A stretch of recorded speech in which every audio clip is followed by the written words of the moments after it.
Last week, big rusher that blocked the punt. Robert Williams at the 4. Rolls to the goal line. Touchdown, Cowboys. Ken Norton Jr. blocked it. This is the Dallas Cowboys postgame show. The Cowboys postgame show is brought to you in part by Southwest Airlines. Fly Southwest. It's just plain smart. And Gatorade Thirst Quencher for that deep down body thirst. Nothing works better than Gatorade.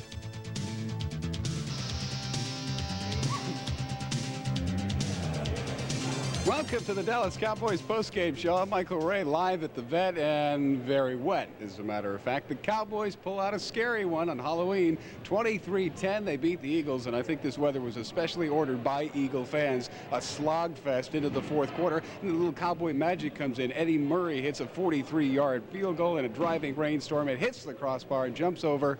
The Cowboys go up 16-10. Then Emmitt Smith comes in and puts the capper, a 68-yard burst up the middle. Cowboys win it 23-10. We have Emmitt unofficially for 237 yards. A lot of contributions here and there. A great hit on Ken O'Brien by Dixon Edwards. Pops the ball loose. The Cowboys go on to score in a reverse from Kevin Williams. And all in all, it turns into a great day. Might not have looked that way early into the fourth quarter, but it did turn around quickly. We're going to see what Jimmy Johnson thinks about it as Dallas Cowboys football continues in a moment.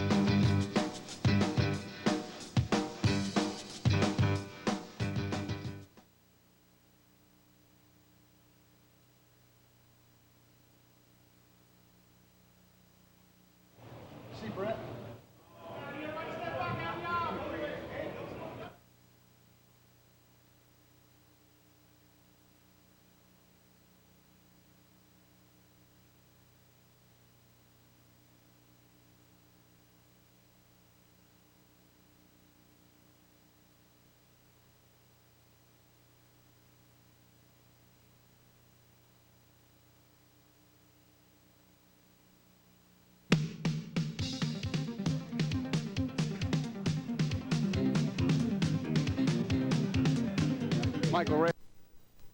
This game show outside the Cowboy locker room at the Vet, a little pandemonium. Last year they had to stop everything as someone one of the fans burst into the locker room, but now we got things going a little better. We bring in Mr. Jerry Jones. You're a little wet. Saw you down on the sideline in the fourth quarter. Well, Michael, I'll tell you, that was a hard-fought game, needless to say, and couldn't help but think as we were in the dressing room a minute ago, this is where we had that big win and made it to the playoffs for the first time. We were trying to figure out, had someone lost and made it, and had some great thrills in there. But can't say enough about the way these guys took adversity, had that weather going against them, took us out of some of the things we wanted to do defensively. We were ready to really put the rush on them and stay close to them, and couldn't do that because we were afraid we'd slip down. Yeah, I hope you don't get any guys who start sounding like we do at the end of the game with colds and raw voices. It was a chilly day. You know, the forecast had said this would all clear out. We were a little concerned before the game, but Emmitt was not affected apparently. We got him around 240 yards for a total tonight. Well, I'll tell you this, you can't say enough about Emmitt, and but that offensive line really did well. It's hard to get your feet out there when it's that slick, and they just did such a great job. Hats off to Philadelphia. They've had 2 weeks to get ready for us. We had it for them too, but they had a good game plan. Okay, let me interrupt you for just a second. We'll come back. Jimmy Johnson's post-game press conference is going on. Let's join him in the locker room.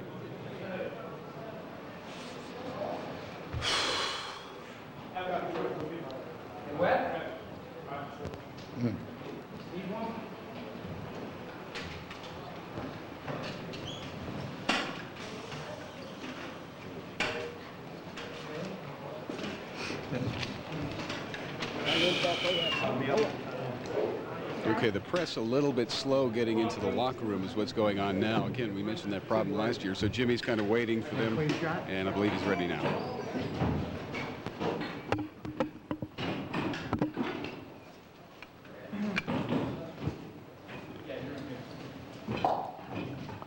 Hold on, Coach.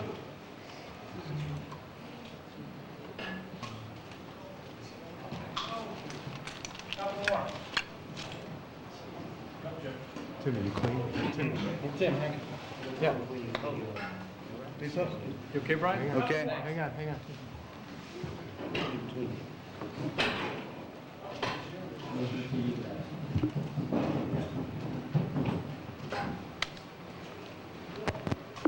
Okay. Well, the conditions definitely played a part in the ball game. I think it had an effect on both football teams. But I was happy the way we were able to protect the football and move the football and make some plays and be good enough in the kicking game to get enough points to win. I thought our defense, gave up some yardage, but as they have done for the last month and a half or so, they did a good job of keeping Philadelphia out of the end zone, other than that one drive where we had a couple of lapses. Overall, very proud of our football team. Happy that we got our 5th win. Jimmy, was it a plan of yours just to, despite the weather, even if it didn't rain or get ugly, to try to keep it on the ground, or is that just because of the weather? No, the weather had a big bearing on what we did, really on both sides of the football, and so it played a part. But our guys were able to deal with it and get the win. But the ball was very slippery, and the footing was slippery, and so it really had an effect on both offense and defense, and some in the kicking game. Coach, has Emmett ever played a better game for you? Well, I don't know. Emmett, I mean, he was fantastic. I tell you what, he really started running right off the bat, and I think because of the footing, it had an effect on their defense, just like it had an effect on our defense. But Emmett did a fantastic job running the football, and I tell you what, we did an outstanding job of making some tough catches for first downs to keep Philadelphia from getting the ball. Did it surprise you, Emmett, was that effective with the conditions? Well, Emmett's a great player, and he had good footing. I mean, he's got a low base, and he's able to keep his feet up under him, and sometimes the defenders are unable to swarm and change direction to make a play on him. And you might say, you might put a circle and an X on his name because he's a pretty good mutter. What was the call on the last touchdown play? Do I now? What was the call on the 62-yard just a regular lead draw. They knew it was coming, and our guys did a good job blocking for it, and of course Emmett broke the tackle. How about the Giants losing?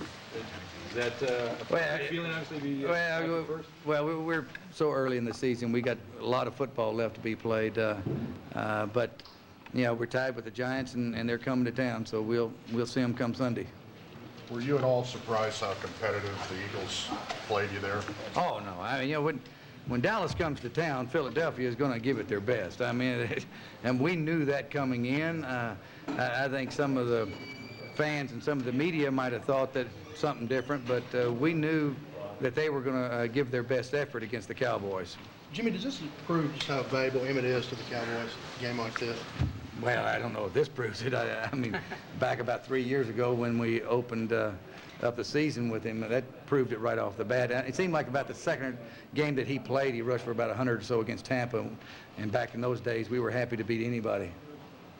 How would you rate this performance by Emmett today? Yes, I mean, he's had so many great games. He did a great job.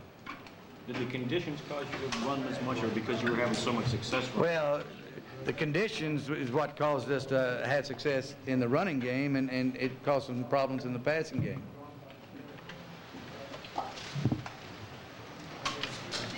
Granted, you said the Giants, it is early in the season, but what kind of test do you look at this as? Well, I think the Giants got one of the best teams in football, and they've shown that all year long.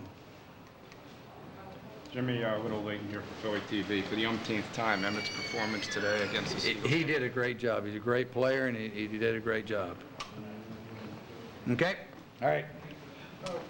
Those are Jimmy Johnson's post-game thoughts, and I hated to interrupt you, but we wanted to get that on and be timely. And Jerry Jones, let's look ahead. I know you want to savor this victory, and that will be done this evening, I'm sure. But the Giants lose today, and that means it's all tied up at the top of the NFC East. You know, it's going to be great to play them in Texas Stadium. I think we see what a hostile field will do, especially if it rains on you. But, boy, what a big day we're planning. We've got honoring Coach Landry, and that alone will give us a lot of inspiration. And Dan Reeves will be coaching, former player. But we saw those Giants play today. They didn't get it with the Jets, but still they'll be running that ball, and they'll look at the way Philadelphia were able to run on us, and so we'll have to be ready for them. Briefly, we had talked during the break that Emmett, about 237, 240 yards today. We'll get that sorted out, but he was about 400 behind Barry Sanders going into today. Barry Sanders has an off week. Emmett might give him a run for his money for this rushing title yet. You know, it would be great. And, of course, Emmett's got his mind and his goals set to catch him and win another rushing title. But today we had to have it. Troy was sure frustrated because he couldn't throw that ball and get it in there. And I told him, I said, boy, you know, those long balls you were throwing were right on the money. And Michael will come down with some of those. And I've got to say something about Michael Irvin. He really inspired this team with those 2 catches right as we made that last drive for the field goal. We should mention a great catch by Alvin Harper, too, went up after him. All right, go get dried off because I don't want you to be sick for this big game next week. And we'll see what the players have to say about all this as Dallas Cowboys football continues in a moment.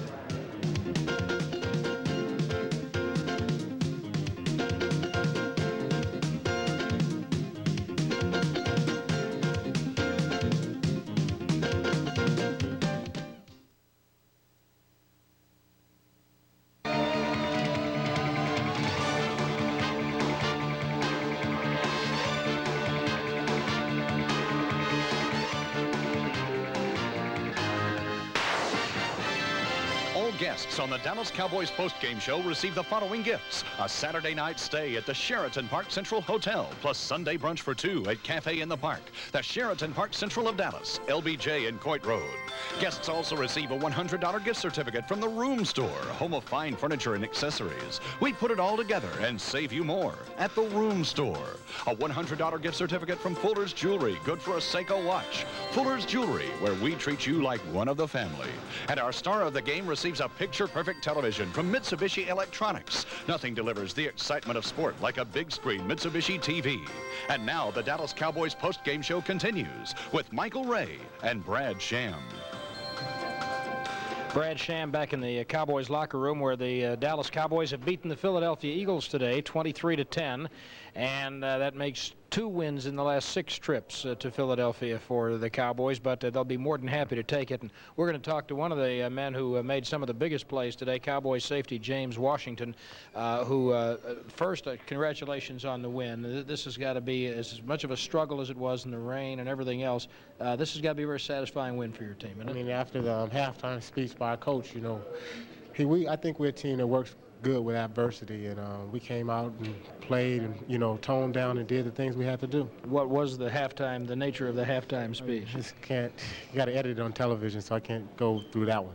He was angry, can we say? I mean, he was a little upset, and he felt that we should have been in a situation where we wasn't, and we had to come out and make some plays, and I think we came out the second half and made the plays that he wanted us to. One of the plays was the last chance the Eagles had was on the big 3rd down over the middle, and you knocked the ball away.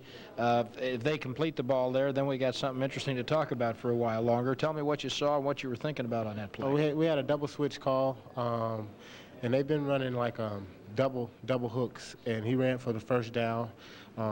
Tried to look me off. I thought he was going to run a corner route because they've been running China corner route, but he ran the end route, and I got a good break on it, good read on the ball, and got a good break in the hand in there.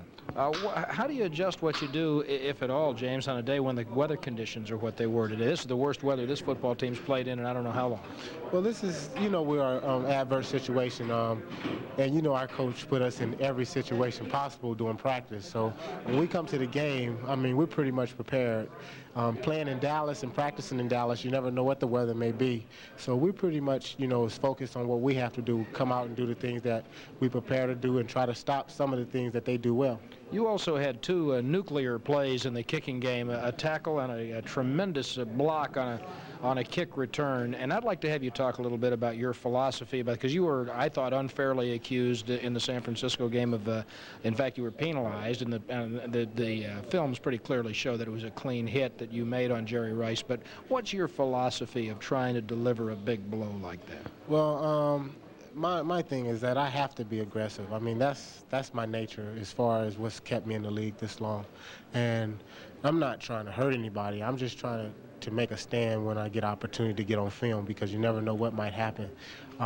This year, you know, I've been put to a backup role, and every time I get opportunity to play, I try to do something that, you know, I can show up. So Now it's hitting people that's caught everybody's attention, so I'm just trying to keep a good hitting streak. Well, yeah, you've got a pretty good baseball stadium, but had a good hitting streak going. And that kind of puts a spark in the rest of the team, doesn't it? Yeah, I mean, being a defensive player, I've always been aggressive. And what really keeps the team going, I mean, as playing defense is when you can go out on special teams and make a good play on special teams, and you go out, then the defense is fired up when they see it. Even when I was younger, when I played for the Rams, you can go out and make a big play. It puts a little spark in the defense. All right, outstanding game for James Washington. Thank you. Congratulations on the win. Thank you. We'll let James step out, and we'll let Eddie Murray step in. Another big day for the Cowboys kicker today, 3 for 3. Including one of the most unusual field goals, I guess, but one of the biggest pressure kicks that a kicker is going to be asked to make. The one that made it 16-10. If you don't make that kick, then they're in field goal range from tying the game, and you hit it looked like you hit the lower right corner of the joint between the upright and the crossbar. I mean, you had no room to work with on the bounce there, did you? Well, Jay told me it hit the crossbar because when I hit the kick, the wind had changed like maybe 2 minutes prior to actually kicking the field goal. And I really didn't pay attention to the distance. All I knew was that I was going to attempt a field goal and just to get out there because it was, it was starting to really drive rain at that time and try to just take advantage of, as good as the conditions were, really. They weren't the greatest, but as good as they were.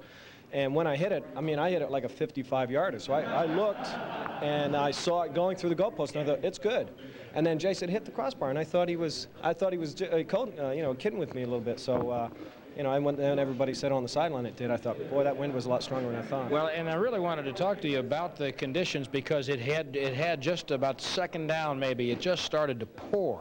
And I want to know what a kicker does, thinks, goes through, tries to adjust when you're kicking in those kind of circumstances.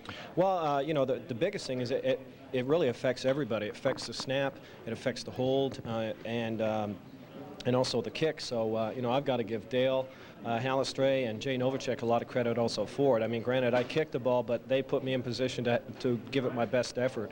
And, the thing is we're not judged by style points. The most important thing is that we made the kick. Some of my prettiest kicks I've missed. So the bottom line is, like you said, it put us 16-10 up at the time. It was a big momentum swinger for us. And, of course, the exclamation point was Emmett. I asked Eddie coming up the field before the game if he was a mutter, and he said yes, he was. Did you, with the weather being what it was and with their defense, Philadelphia's defense being what it is, was this one of those days when you went into the game anticipating you might be one of the differences?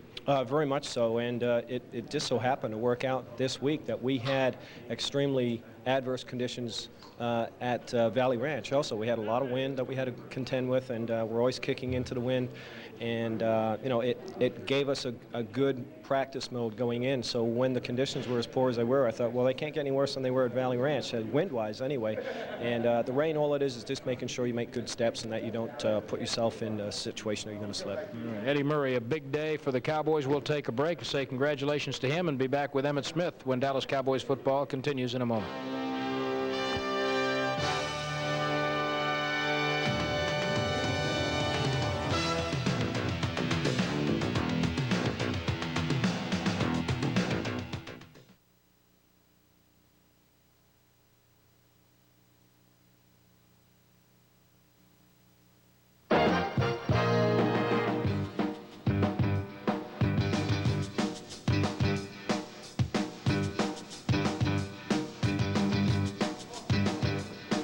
Brad Sham back at the Cowboys locker room in Philadelphia, where the Cowboys beat the Eagles today 23-10, and they're in a first-place tie with the New York Giants in the NFC East, setting up a big game at Texas Stadium next week. But first things first, Cowboys linebacker Dixon Edwards, a big part of the Cowboys win today.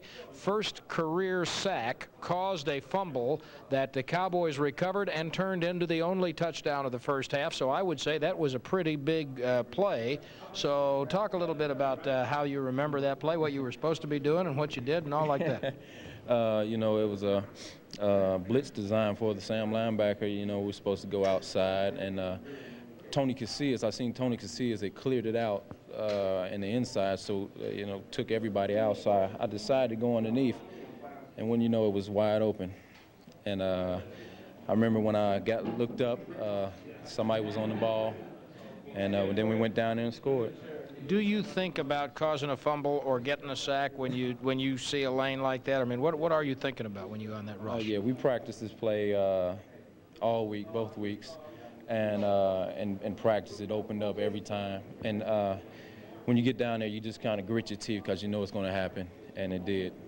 I want to know if you had a number of big plays today, important plays, stopping running plays, or causing long yardage on a late down, and I want to know how much of any of that is attributable to Godfrey Miles coming back and Darren Smith playing well, and you got a lot of good linebackers playing well right now, and everyone's been writing that Godfrey's going to chase you down for your job.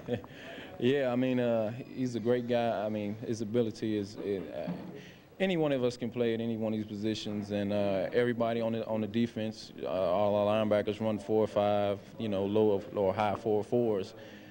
We could put us in any combination, and you know, with Godfrey on my back, you know, it's just another guy, and I'm just gonna go ahead and try to, you know, go out here and stay at Sam linebacker, you know.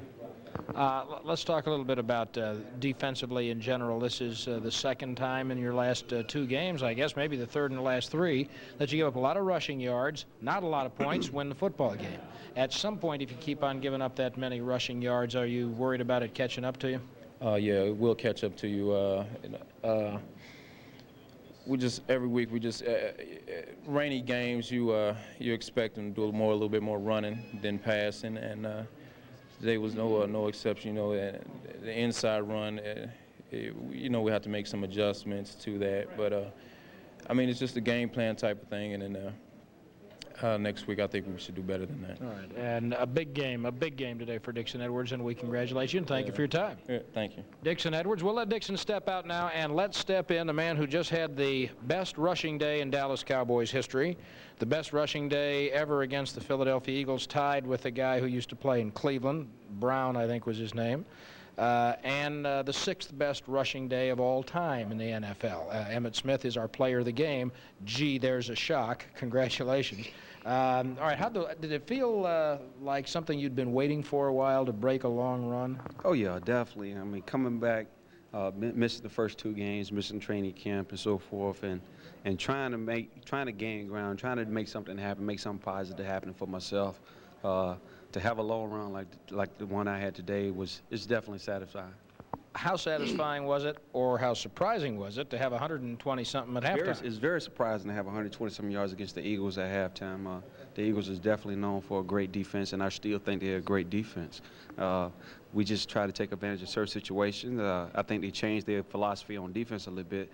I think it changed to a mentality of bend but not break.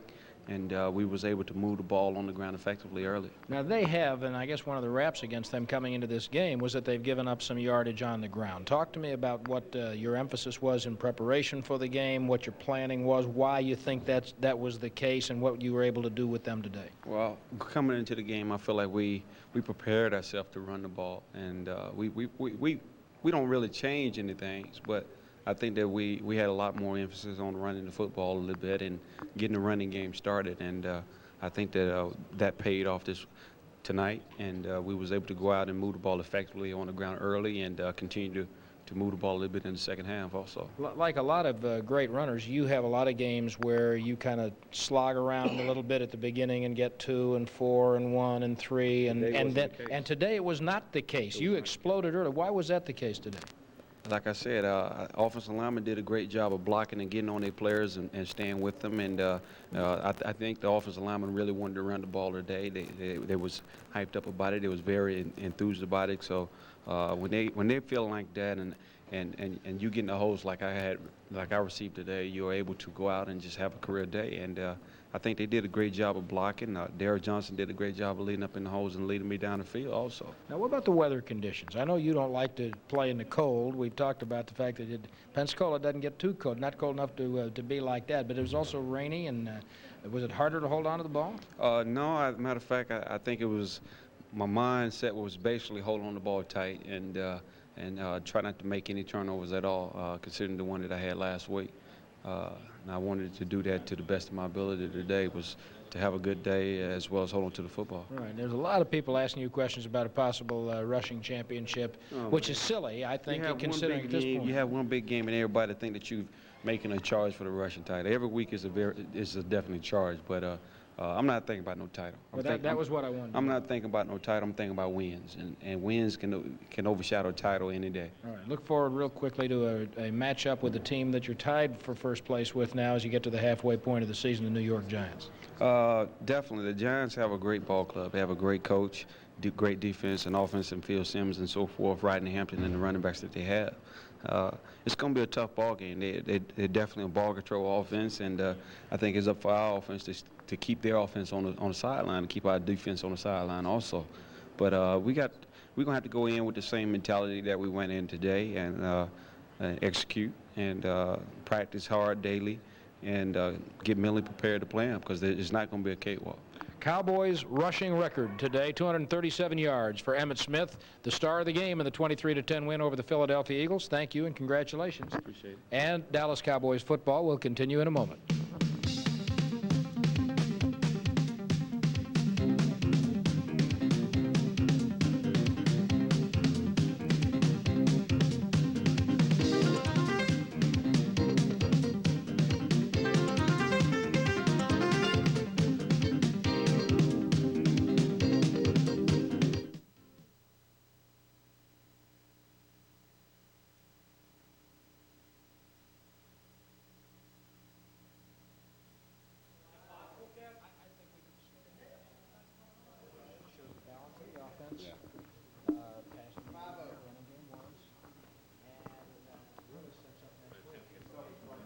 Landry Day tied for first, New York Giants.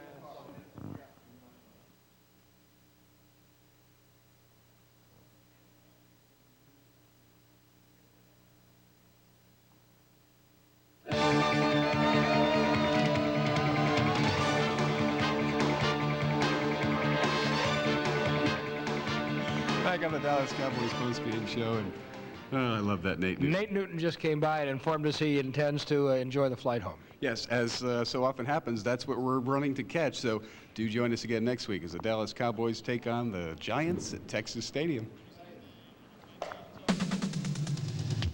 The Cowboys postgame show is brought to you in part by Southwest Airlines. Fly Southwest. It's just plain smart. And Gatorade Thirst Quencher for that deep down body thirst. Nothing works better than Gatorade. Promotional considerations by the following. As an official sponsor of the Dallas Cowboys, Apex supplies the 1993 Super Bowl champions with sideline apparel, game jerseys, and performer footwear. Apex, a winning look you can't fake. From Dave & Buster's, where the great food just naturally complements the great games. From the world-class pocket billiards and championship-style shuffleboard to the $1 Million Midway, everyone's a winner at Dave & Buster's. A gift from Dan's Big and Tall, featuring Hager wrinkle-free cotton slacks. 100% cotton, 0% wrinkles. At all 6 Dan's locations in Dallas. Hager and Dan's Big and Tall. When only quality and value will do. Michael Ray's Wardrobe, provided by Rothschild's Menswear, where men can save and stay in style.